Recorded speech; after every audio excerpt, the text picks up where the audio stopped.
What's up, DC Nation? Welcome back to another video. And guys, I'm explaining issue number 9, Crisis on Infinite Earths. I've been waiting to explain this one. But guys, if you end up liking the video, give it a big thumbs up. And if you want to, subscribe to this channel. You don't want to miss out on this great DC Comics content that I release every day. Alright? It's great content. You don't want to miss out.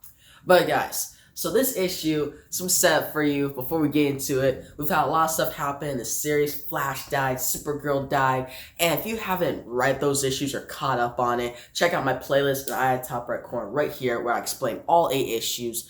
Issue number 7 I split into like 2 parts because it's a big issue. It's like 43 pages, and I want to explain it well.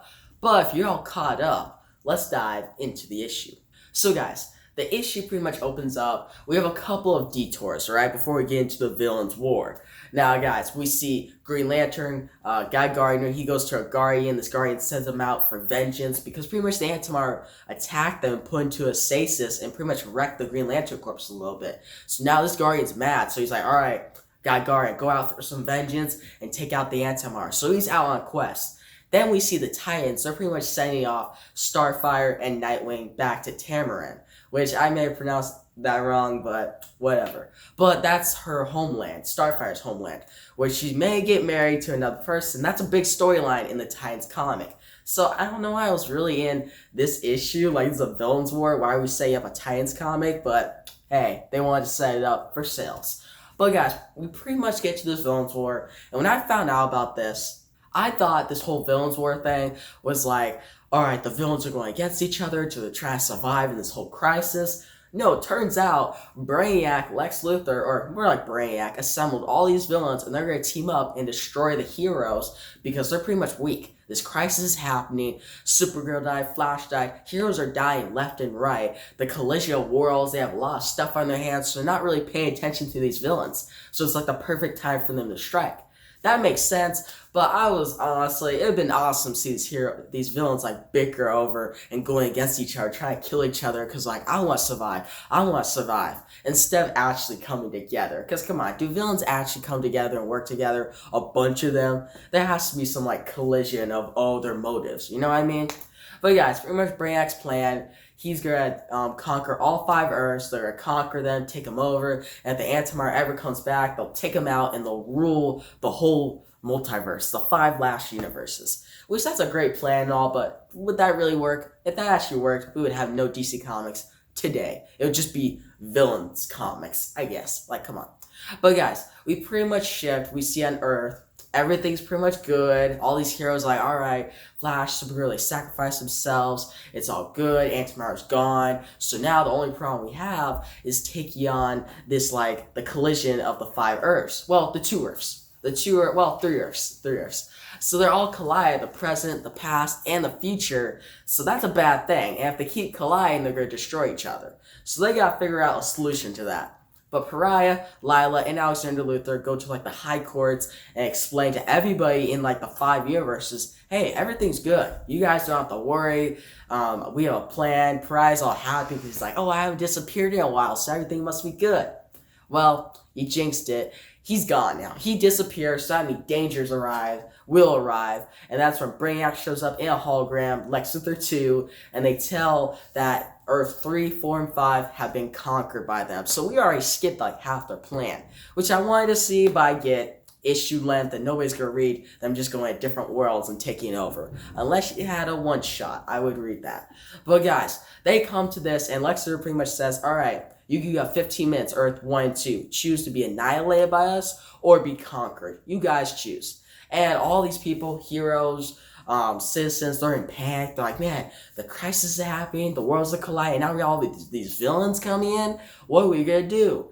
And that's when Clark Kent and Jack Ryder, I think his name is, the Creeper, they escape, they go in their alter ego, Superman goes off to save the day, and now we're going into this hero versus villain war. Now then we get to a very important scene in this issue. That's when, alright, the heroes can't travel to the other Earth, Earth 2 and the other 3 Earths too, to help them out. So they're stuck because Brainiac pretty much has like a force field around it, so they can't escape. So that means the Flashes have to get through, but the Flashes disappeared. Jake Garrick can't just do this on his own. So he goes to Wally West. And Wally West hears the news. He's kind of on edge because he's like, I can't deal with this mantle. I can't take this up. I went into retirement to live a happy life, and now you want me to return to being the Flash? And Jake Garrick's like, I get it, but we need your help, all right? So Wally West joins the fight. Jake Garrick and Wally West go on the cosmic treadmill, and they go through the force field and make it to the other Earth to help out. And that's when they recruit heroes to fight off all these villains. We see the Freedom Fighters go against the Batman's rogues. And it's a big montage of biggest heroes versus biggest villains. It's pretty freaking awesome, not gonna lie. They're pretty much all battling to survive in this crisis. Where Antimar's just sitting somewhere like, these dummies don't even know what I'm doing. Like, I'm just gonna attack them and kill them off. And Darkseid behind that is just like, alright, Antimar does that, then I'll kill him and rule the universe. So there's a lot of plans upon plans upon plans. But guys, then we get to pretty much Brainiac and Lex Luthor monologuing all this. Lex Luthor's kind of worried. Well, he's actually kind of happy. He's like, he feels confident. Like, he's like, oh, we're gonna win. The villains are winning, we're doing good, but Brainiac's like, yeah, we have like a 50% chance. You know how Brainiac is, he calculates everything. And then eventually he's like, oh, we're actually kind of losing. Lex Luthor's like, what are we going to do if we lose? Brainiac's like, oh, we'll just destroy them. Like, we'll take over. Like, screw those other villains. And somebody's listening, and that is Simon. And guys, Simon and Dr. Polaris, they are the ones that are in the crisis, recruited by the Monitor at the beginning of this series. And pretty much they know about this crisis. And they're like, all right, if we're going to take over, we need a real plan.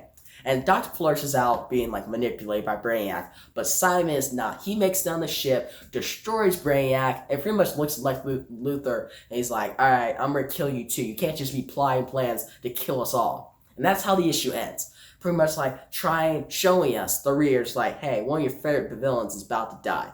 Which, guys, spoiler alert for next issue, he doesn't die. I'm not going to tell you how he doesn't, but Lex Luthor, he's still alive, and maybe Brainiac. But guys, this issue was pretty great. I liked it. I would really like to see the villains battle it out, trying to survive in this crisis. But, well, we can't always get that. It's still pretty cool to see the heroes versus villains, though.